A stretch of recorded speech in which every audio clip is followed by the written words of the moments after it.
स्वागत है आपका हमारे इस YouTube चैनल स्टडी गाइड पर।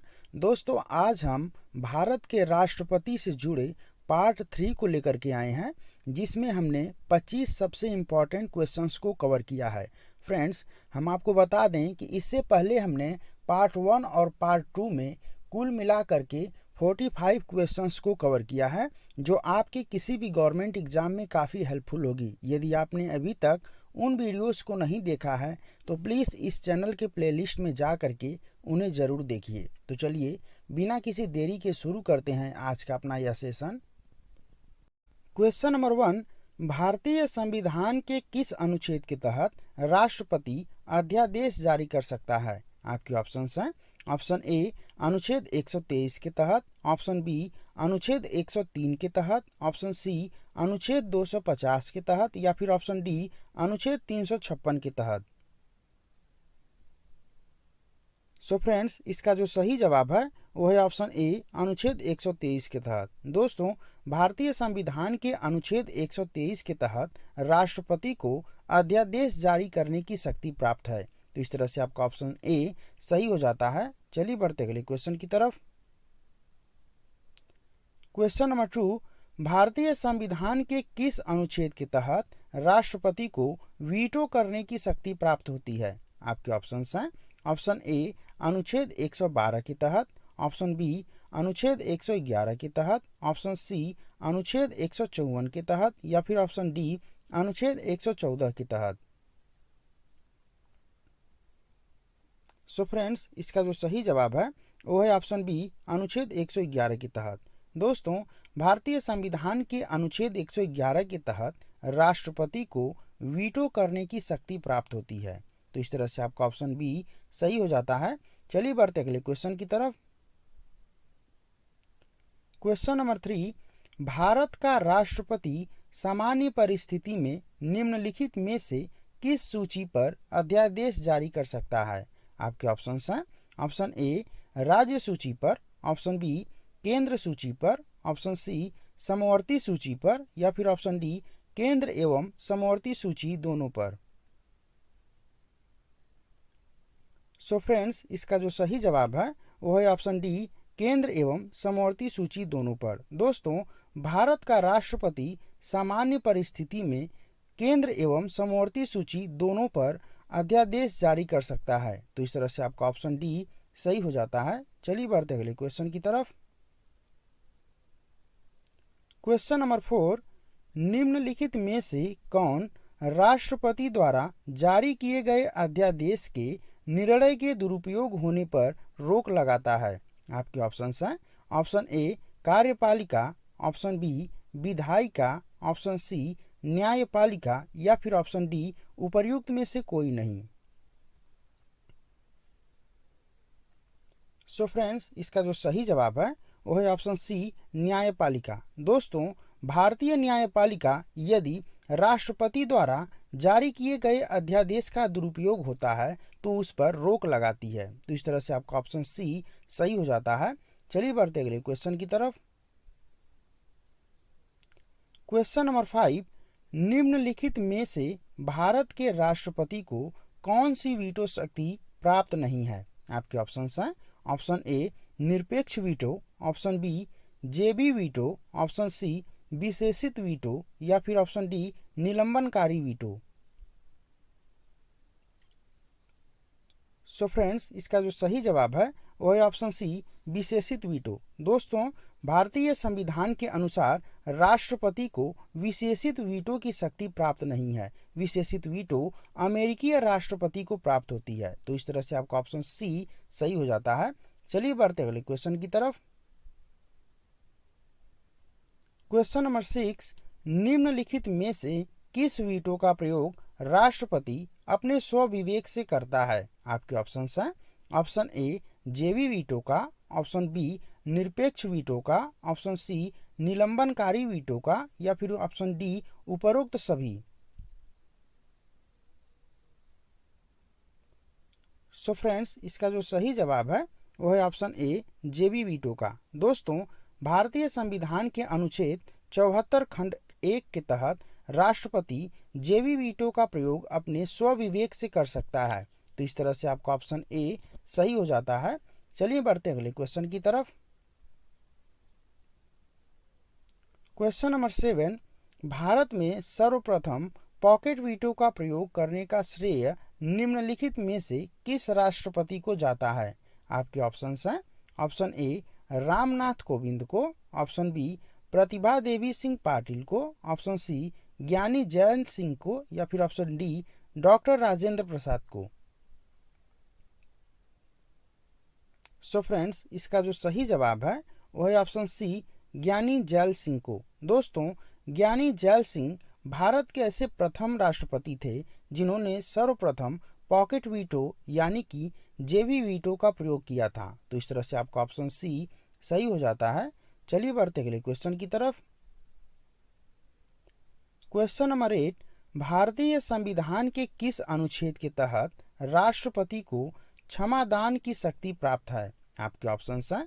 ऑप्शन ए अनुच्छेद 74 के तहत, ऑप्शन बी अनुच्छेद 72 के तहत, ऑप्शन सी अनुच्छेद 85 के तहत, या फिर ऑप्शन डी अनुच्छेद 79 के तहत।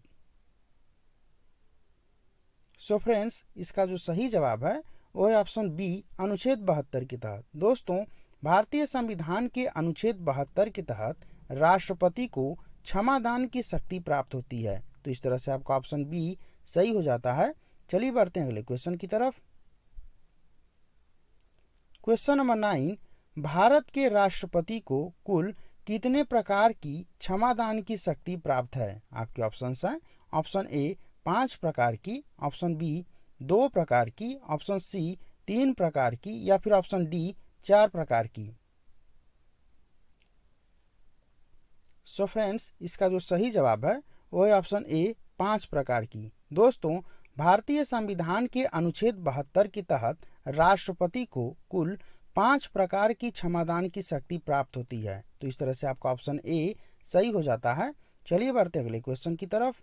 क्वेश्चन नंबर 10, राष्ट्रपति द्वारा जारी अध्यादेश न्यायिक पुनरावलोकन के अंतर्गत आता है। यह प्रावधान सर्वोच्च न्यायालय के किस मामले में किया गया? आपके ऑप्शंस हैं। Option A Kapoor case 1970, option B AK Roy case 1982, option C DC Wadhwa case 1986, या फिर ऑप्शन डी उपर्युक्त सभी। सो फ्रेंड्स, इसका जो सही जवाब है वो है ऑप्शन डी उपर्युक्त सभी। दोस्तों, उपर्युक्त तीनों केसों में सुप्रीम कोर्ट ने यह निर्णय दिया कि राष्ट्रपति द्वारा जारी अध्यादेश न्यायिक पुनरावलोकन के अंतर्गत आएगा। तो इस तरह से आपका ऑप्शन डी सही हो जाता है। चलिए बढ़ते हैं अगले क्वेश्चन की तरफ। क्वेश्चन नंबर 11, संविधान के अनुसार राष्ट्रपति क्षमादान की शक्ति का प्रयोग निम्नलिखित में से किसके परामर्श पर करता है? आपके ऑप्शंस हैं। ऑप्शन ए विधायिका के, ऑप्शन बी कार्यपालिका के, ऑप्शन सी मंत्री परिषद के, या फिर ऑप्शन डी न्यायपालिका के। सो फ्रेंड्स, इसका जो सही जवाब है वो है ऑप्शन सी मंत्री परिषद के। दोस्तों, भारत का राष्ट्रपति क्षमादान की शक्ति का प्रयोग मंत्री परिषद की सलाह पर करता है। तो इस तरह से आपका ऑप्शन सी सही हो जाता है। चलिए बढ़ते हैं अगले क्वेश्चन की तरफ। क्वेश्चन नंबर 12, भारतीय संविधान के किस भाग में राष्ट्रपति की आपातकालीन शक्तियों का प्रावधान किया गया है? आपके ऑप्शंस हैं। ऑप्शन ए भाग 6, ऑप्शन बी भाग 18, ऑप्शन सी भाग 9, या फिर ऑप्शन डी भाग 11। सो फ्रेंड्स, इसका जो सही जवाब है वो है ऑप्शन बी भाग 18। दोस्तों, भारतीय संविधान के भाग 8 में राष्ट्रपति की आपातकालीन शक्तियों का प्रावधान किया गया है। तो इस तरह से आपका ऑप्शन बी सही हो जाता है। चलिए बढ़ते हैं अगले क्वेश्चन की तरफ। क्वेश्चन नंबर 13, भारतीय संविधान में आपातकालीन शक्तियों का प्रावधान किस देश के संविधान से लिया गया है? आपके ऑप्शंस हैं। ऑप्शन ए अमेरिका के, ऑप्शन बी जापान के, ऑप्शन सी जर्मनी के, या फिर ऑप्शन डी फ्रांस के। सो फ्रेंड्स, इसका जो सही जवाब है वो है ऑप्शन सी जर्मनी के। दोस्तों, भारतीय संविधान में आपातकालीन शक्तियों का प्रावधान जर्मनी के वीमर संविधान से लिया गया है। तो इस तरह से आपका ऑप्शन सी सही हो जाता है। चलिए बढ़ते हैं अगले क्वेश्चन की तरफ। क्वेश्चन नंबर 14, भारत के राष्ट्रपति को कुल कितने प्रकार की आपातकालीन शक्तियां प्राप्त हैं? आपके ऑप्शंस हैं। ऑप्शन ए 3 प्रकार की, ऑप्शन बी 4 प्रकार की, ऑप्शन सी 6 प्रकार की, या फिर ऑप्शन डी 2 प्रकार की। सो फ्रेंड्स, इसका जो सही जवाब है वो है ऑप्शन ए 3 प्रकार की। दोस्तों, भारतीय संविधान के अनुसार राष्ट्रपति को कुल 3 प्रकार की आपातकालीन शक्तियां प्राप्त होती हैं। तो इस तरह से आपका ऑप्शन ए सही हो जाता है। चलिए बढ़ते हैं अगले क्वेश्चन की तरफ। क्वेश्चन नंबर 15, भारतीय संविधान के किस अनुच्छेद के तहत भारत के राष्ट्रपति को वित्तीय आपात की शक्ति प्राप्त है? आपके ऑप्शंस हैं। ऑप्शन ए अनुच्छेद 352 के तहत, ऑप्शन बी अनुच्छेद 356 के तहत, ऑप्शन सी अनुच्छेद 360 के तहत, या फिर ऑप्शन डी अनुच्छेद 361 के तहत। सो फ्रेंड्स, इसका जो सही जवाब है वो है ऑप्शन सी अनुच्छेद 360 के तहत। दोस्तों, भारतीय संविधान के अनुच्छेद 360 के तहत राष्ट्रपति को वित्तीय आपातकाल की शक्ति प्राप्त है। तो इस तरह से आपका ऑप्शन सी सही हो जाता है। चलिए बढ़ते हैं अगले क्वेश्चन की तरफ। क्वेश्चन नंबर 16, भारतीय संविधान के किस अनुच्छेद के अंतर्गत राष्ट्रपति राष्ट्रीय आपात की घोषणा कर सकता है? आपके ऑप्शंस हैं। ऑप्शन ए अनुच्छेद 352 के तहत, ऑप्शन बी अनुच्छेद 356 के तहत, ऑप्शन सी अनुच्छेद 360 के तहत, या फिर ऑप्शन डी अनुच्छेद 361 के तहत। सो फ्रेंड्स, इसका जो सही जवाब है वो है ऑप्शन ए अनुच्छेद 352 के तहत। दोस्तों, भारतीय संविधान के अनुच्छेद 352 के तहत राष्ट्रपति को राष्ट्रीय आपातकाल की घोषणा की शक्ति प्राप्त है। तो इस तरह से आपका ऑप्शन ए सही हो जाता है। चलिए बढ़ते हैं अगले क्वेश्चन की तरफ। क्वेश्चन नंबर 17, भारत में पहली बार राष्ट्रीय आपातकाल की घोषणा कब की गई थी? आपके ऑप्शंस हैं। ऑप्शन ए 3 दिसंबर 1971 में, ऑप्शन बी 26 अक्टूबर 1962 में, ऑप्शन सी 25 जून 1975 में, या फिर ऑप्शन डी 28 जुलाई 1997 में। सो फ्रेंड्स, इसका जो सही जवाब है वो है ऑप्शन बी 26 अक्टूबर 1962 में। दोस्तों, 26 अक्टूबर 1962 में पंडित जवाहरलाल नेहरू के कार्यकाल में प्रथम बार राष्ट्रीय आपातकाल की घोषणा की गई थी। तो इस तरह से आपका ऑप्शन बी सही हो जाता है। चलिए बढ़ते हैं अगले क्वेश्चन की तरफ। क्वेश्चन नंबर 18, भारतीय संविधान के किस संशोधन द्वारा यह प्रावधान किया गया कि राष्ट्रपति द्वारा घोषित राष्ट्रीय आपातकाल का न्यायिक पुनरावलोकन किया जा सकता है? आपके ऑप्शंस हैं। ऑप्शन ए 44वें संविधान संशोधन द्वारा, ऑप्शन बी 38वें संविधान संशोधन द्वारा, ऑप्शन सी 42वें संविधान संशोधन द्वारा, या फिर ऑप्शन डी 86वें संविधान संशोधन द्वारा। सो फ्रेंड्स, इसका जो सही जवाब है वो है ऑप्शन ए 44वें संविधान संशोधन द्वारा। दोस्तों, भारतीय संविधान के 44वें संविधान संशोधन अधिनियम 1978 के द्वारा यह प्रावधान किया गया कि राष्ट्रपति द्वारा घोषित राष्ट्रीय आपातकाल का न्यायिक पुनरावलोकन किया जा सकता है।